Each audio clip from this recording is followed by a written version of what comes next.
About a week ago, I posted a video on YouTube about the Battle Against Spain by-election.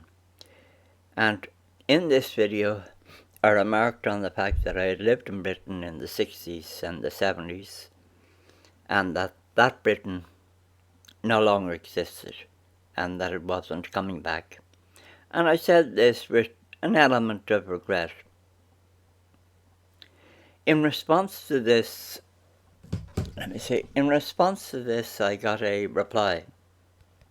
A comment was left on my, let me read this comment out. Yes, in response to me saying that the Britain of the 60s and 70s was not coming back, this is the comment. Why would you want to bring back the Britain from the 60s and 70s?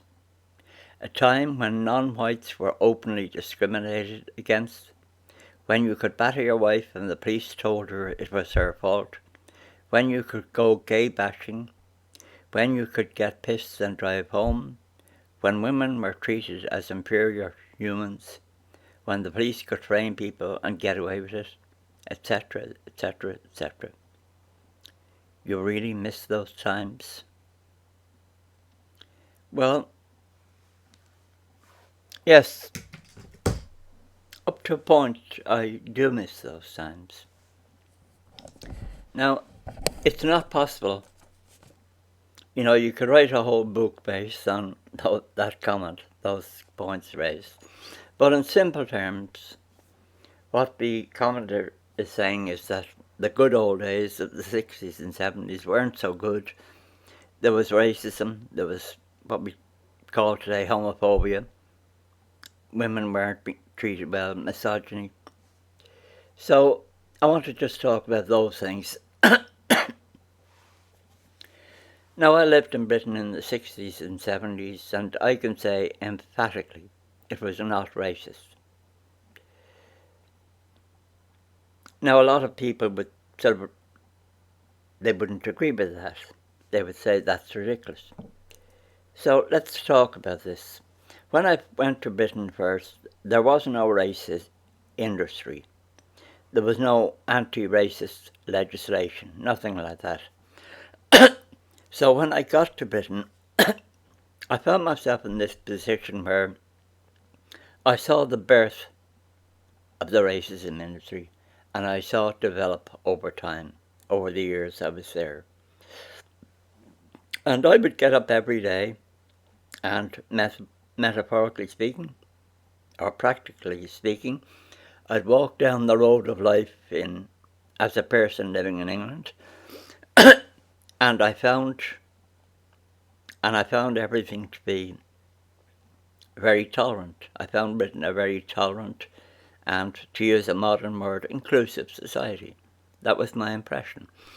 But then I would get my newspapers, and my newspapers were starting to tell me that no, Britain was a racist society, and there was all sorts of racism and discrimination going on.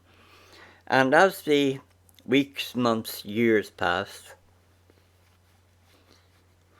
as time went by, the insistence that racism was a problem became louder and louder.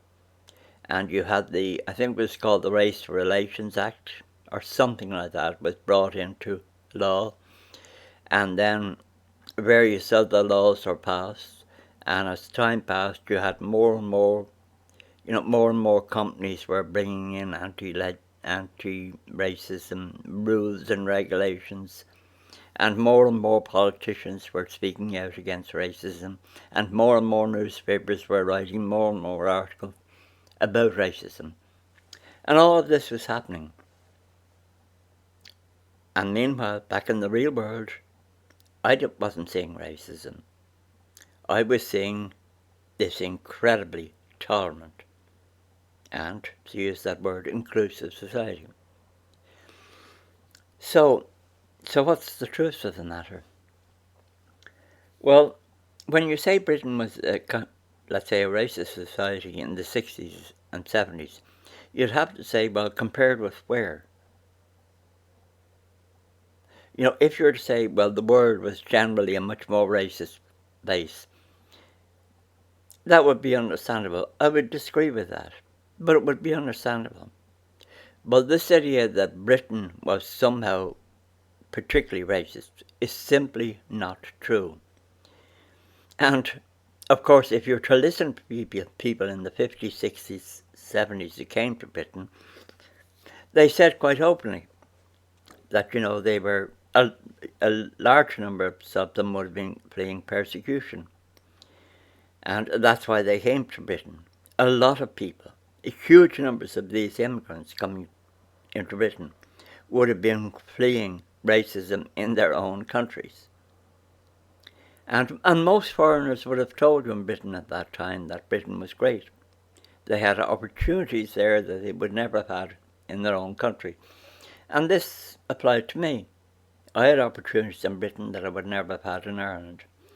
And I was treated much better in England than I ever was in Ireland. Nobody cared who you were or what you were.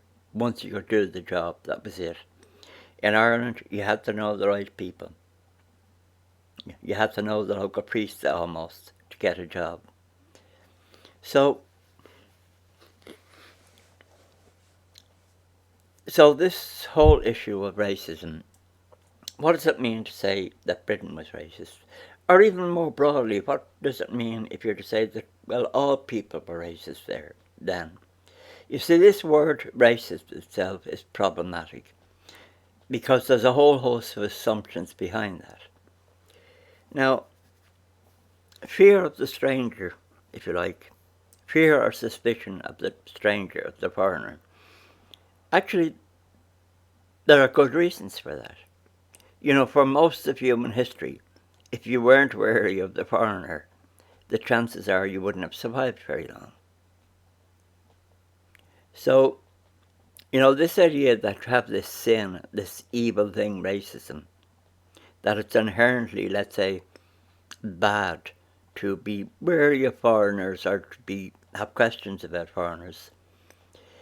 You see, this assumption,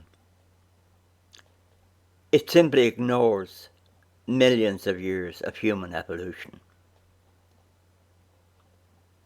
So the whole thing of racism itself is not, the concept of racism, it's not as straightforward and obvious. However, having said all that, the simple fact is that Britain was not a racist society. Maybe compared to some hypothetical perfect society that we'd all like to see, maybe compared with that, Britain was racist, but in practical terms, no. Were there individual people who were racist in Britain? Oh yes, of course. There are also plenty of burglars in Britain and quite a few murderers, and there are embezzlers. But you don't define Britain by the fact that it has lots of burglars. You don't say, oh my God, this is a terrible burglar society. And the same thing would apply with racism.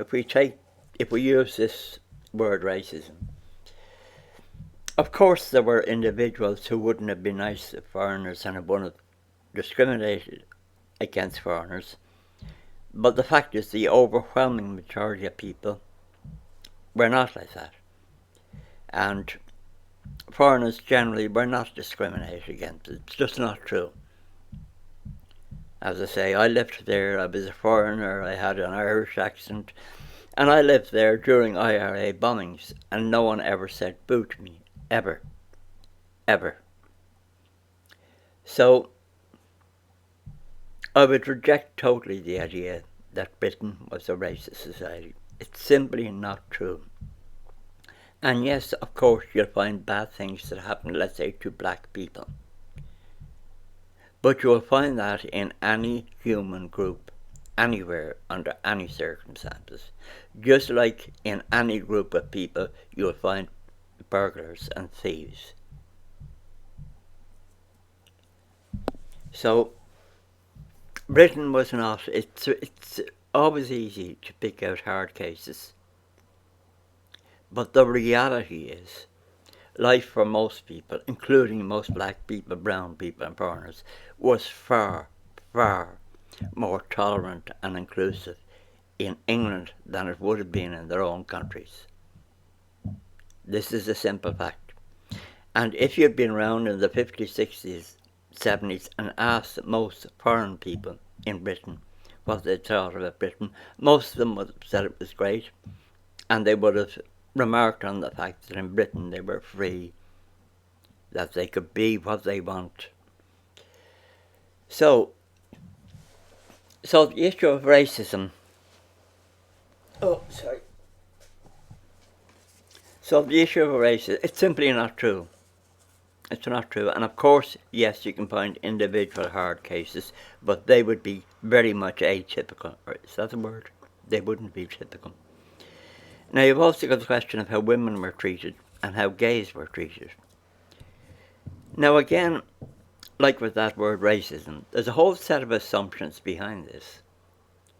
You see, behind this, and you'll have to excuse me, I'm waffling on a bit. I haven't got a script here, and I'm not a professional, as you might have guessed. But here is the thing, you see, there's a whole set of assumptions going on here, a whole set of value judgments.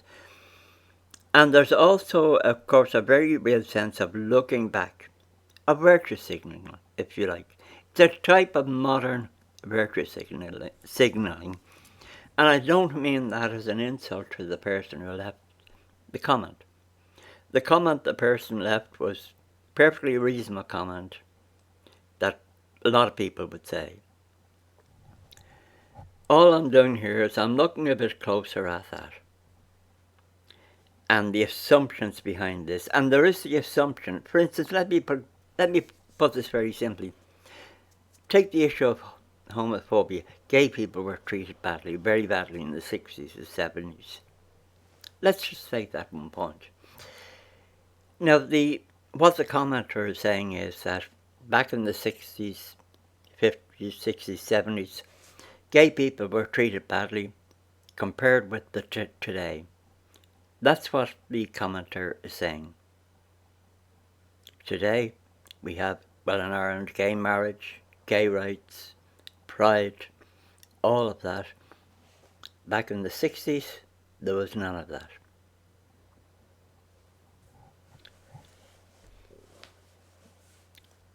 So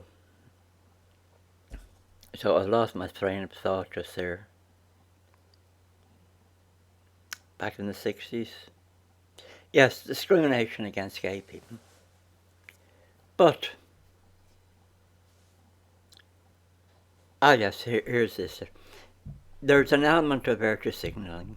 Here we are today in this particular society, looking back at the society of the 60s, when there was no gay rights as we'd understand it today, saying, wasn't that terrible?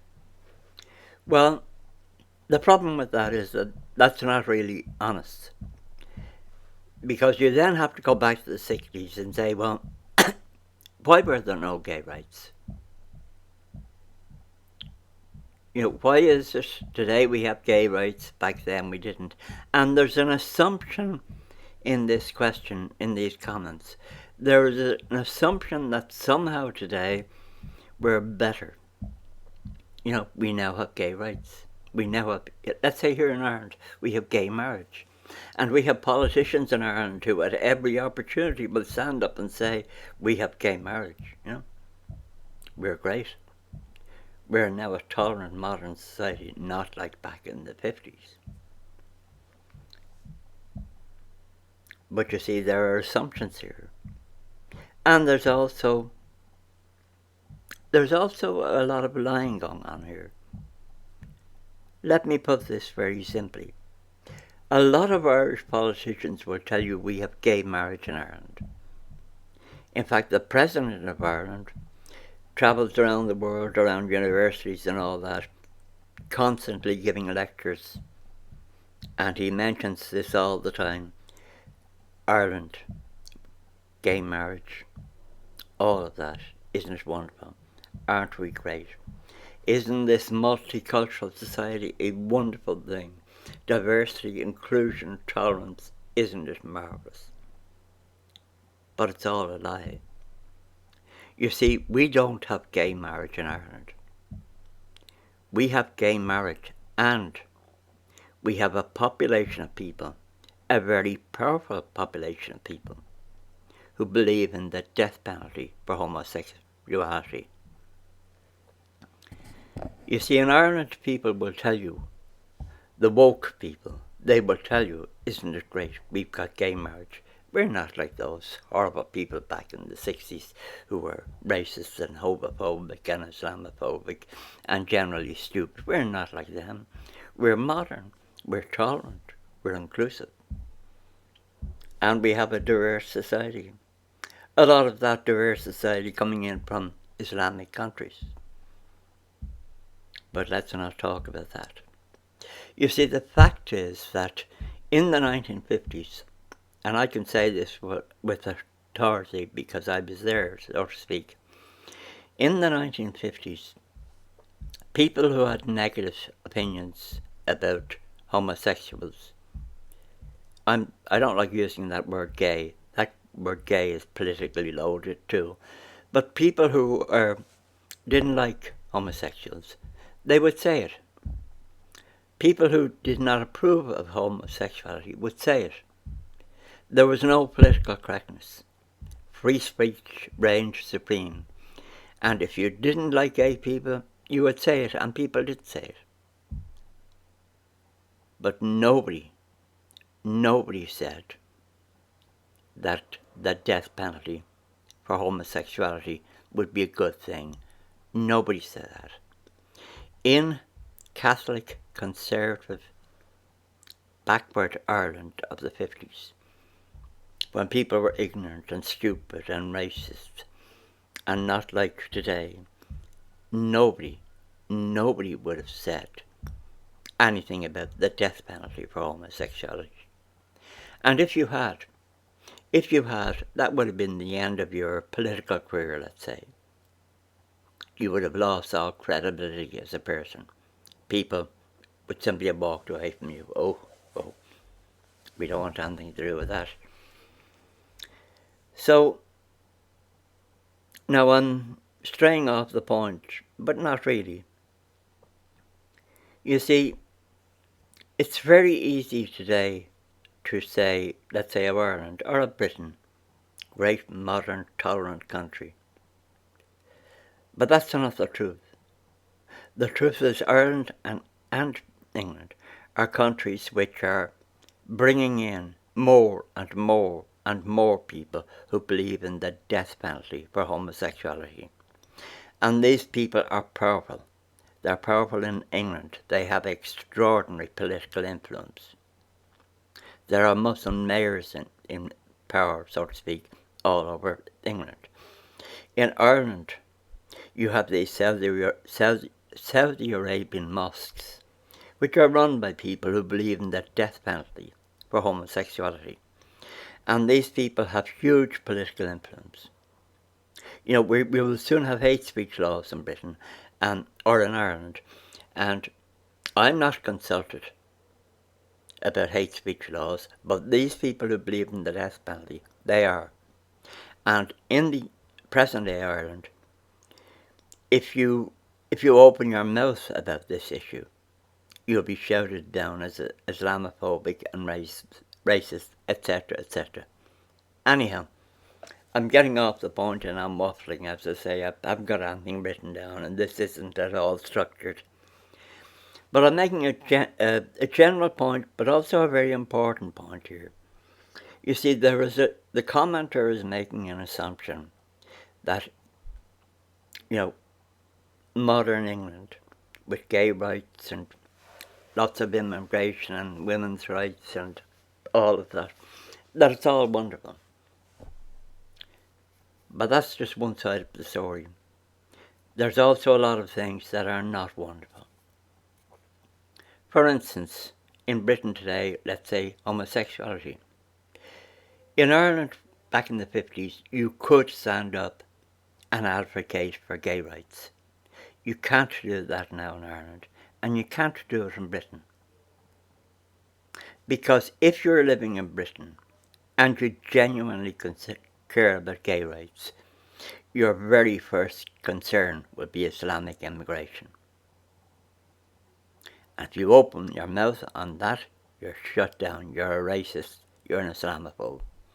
So this assumption that Britain and that gay people are treated better in Britain today than they were back in the 60s or 70s, this is not strictly speaking true. Yes, gay people today have rights that they wouldn't have had in the past.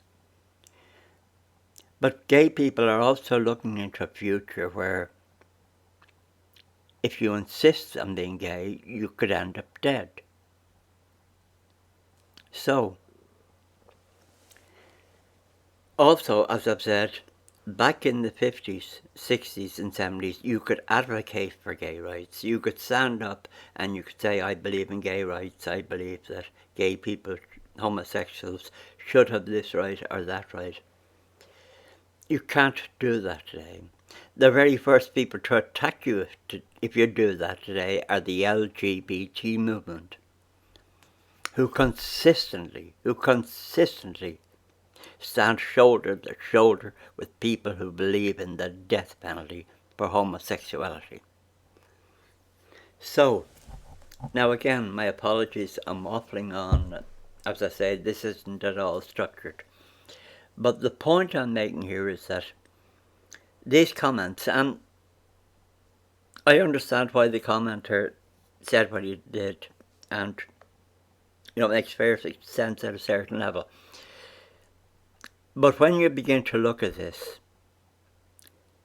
it's built on certain assumptions, and the assumption is that England today is a better, if you like, a more tolerant country than it was in the 50s, 60s and 70s. And that's not quite as obvious as it seems.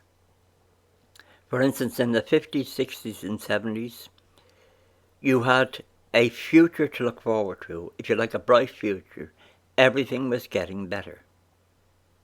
Today, however, everything is getting worse. Today, gay rights is under attack. In fact, the right of gay people to live is under attack. That's becoming a danger now. Women's rights are now under attack in Britain. In places like Rotherham, you can have up to 1 million rapes of poor white young women and girls. Up to 1 million.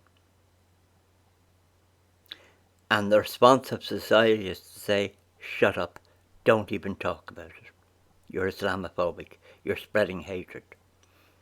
We're living in a society where, it presents itself as a liberal, tolerant, inclusive society. And the simple reality is, you can have hundreds of thousands of girls being raped and nobody gives a damn. On the other hand, if one, let's say, Muslim young girl were raped, all hell would break loose. So, when you look at what's happening in Britain today, you see, how can I put this? You see, when you look at what's happening in Britain today, you have to look at the full context. You can't just take a snapshot and say, look, there's Britain, gay rights, women's rights, transgender rights. Isn't it great? That's not entirely honest. You have to look at this as a living thing.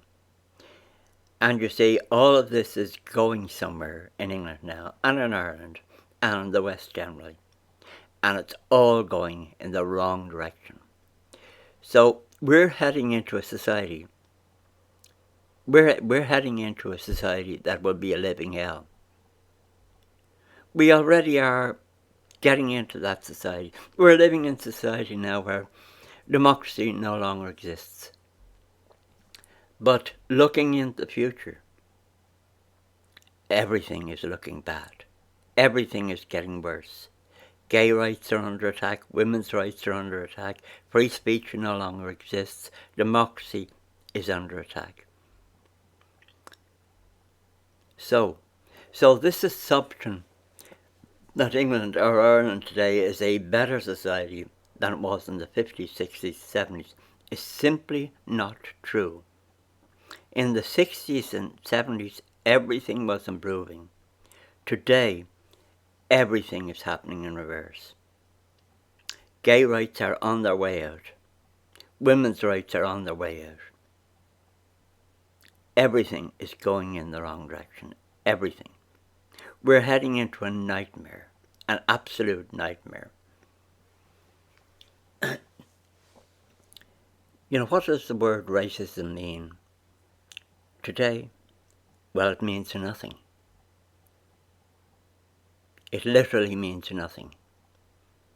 Once upon a time we knew what racism was. Today, essentially racism today is dissent. Homophobia, what does that mean? Well, it didn't exist in the past, that word. But today, what does that word mean? Well, again, it means nothing. Because anything you say can be homophobic or transphobic or Islamophobic. Language itself has these words, racism and all that. These words have totally lost their meaning. They're simply tools to shut people up. They are becoming totally divorced from any known reality. There are, in Ireland and in Britain and in America, over the last few years, there have been countless reports on violence against women on university campuses. Rape and violence against women, sexual violence against women on university campuses. There have been countless reports. We had one here in Ireland just a few months ago. But you see, and none of these reports they're not worth the paper they're written on, so to speak. Because you see, if you look at these reports now, you'll find that a lot of these women are in fact men. You see, when you read reports now about women being subject to violence on university campuses, you find that some of these women are actually men. So the word woman doesn't mean anything anymore.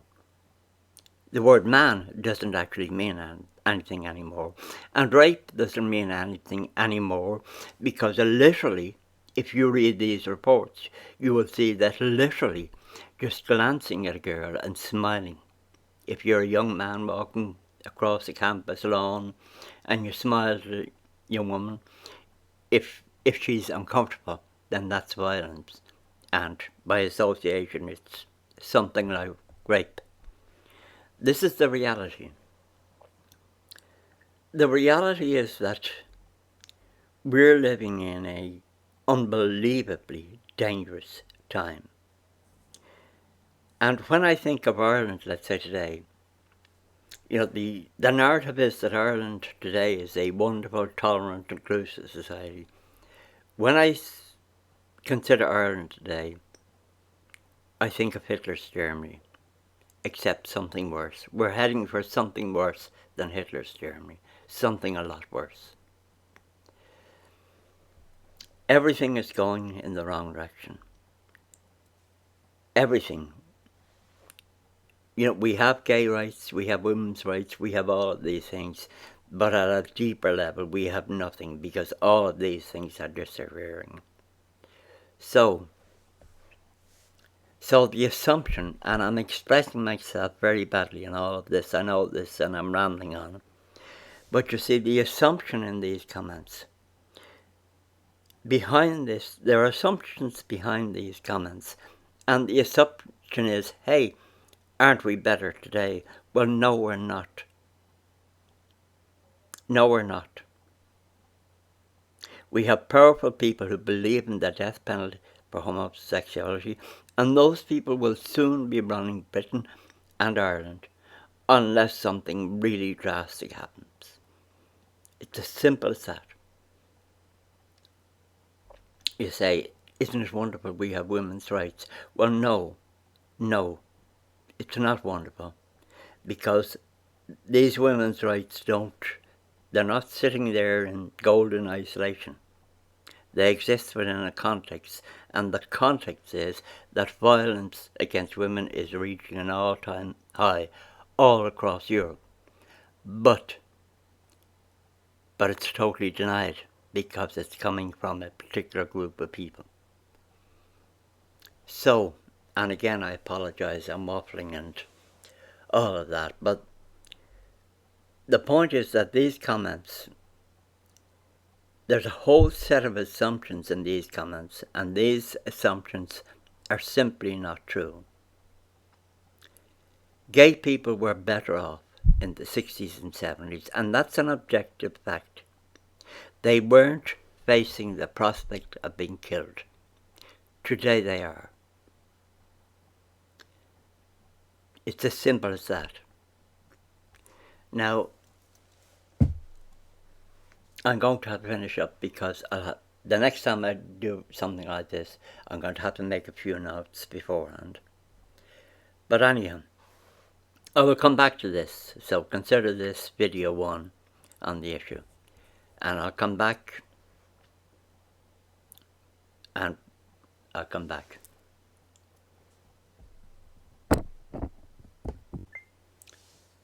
I have just now reviewed the video that you have watched up to this point.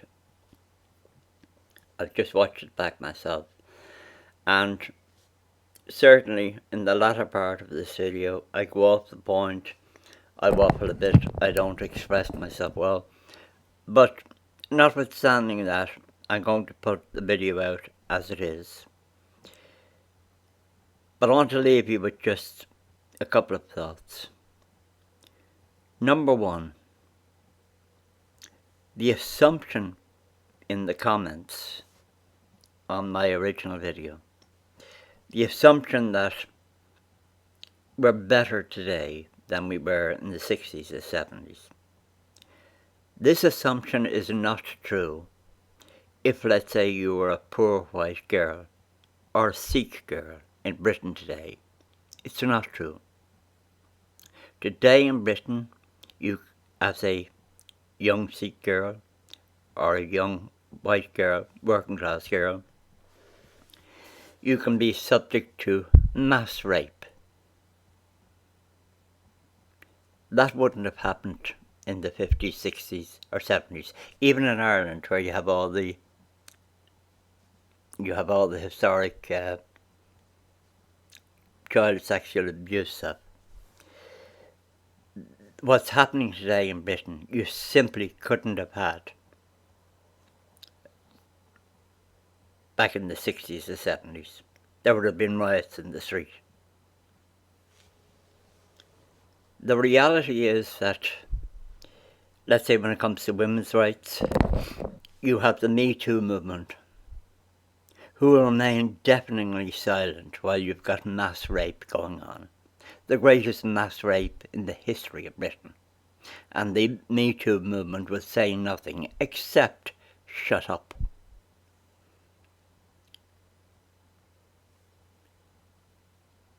Women are not better off today. Notwithstanding all the rights women have today, women are considerably worse off today than they were back then. And in relation to all of this, we are living today in a much more barbarous society than in the 60s or 70s. Much more. This is objective fact. This is not opinion. We're living in a society today where you have mosques run by people who believe in the death penalty for homosexuality. They also believe in the death penalty for apostates, for people who leave the religion. This is not opinion, this is fact. We're living in a society where we no longer have a media. It's no longer possible to go out and buy a newspaper or switch on your television or listen to the radio and hear impartial news. It's no longer possible to hear the issues of the day being discussed from this point of view, that point of view. That's no longer possible. It's just pure propaganda. We're living in a society today in which every child in every school is being brainwashed.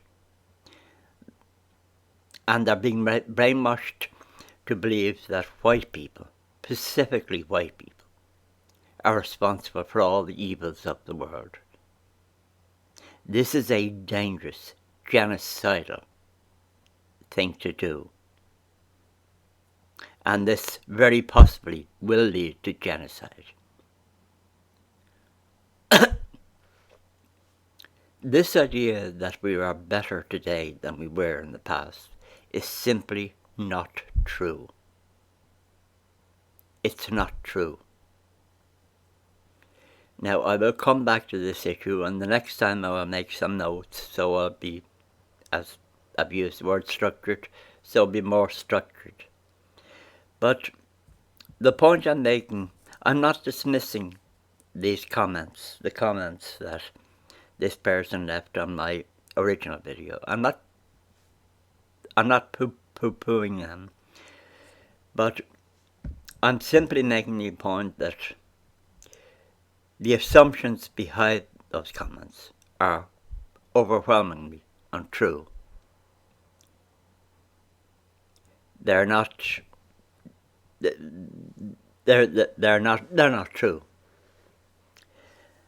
We're not living in a better society, we're not living in a more liberal society, and we are certainly not living in a more tolerant society today than in the 60s. The fact, if you take the situation here in Ireland, the fact that we're living in a society where we have gay marriage laws, where we have liberal laws, it doesn't logically follow that societies that have liberal laws are in fact liberal societies. I'll come back to this subject again, so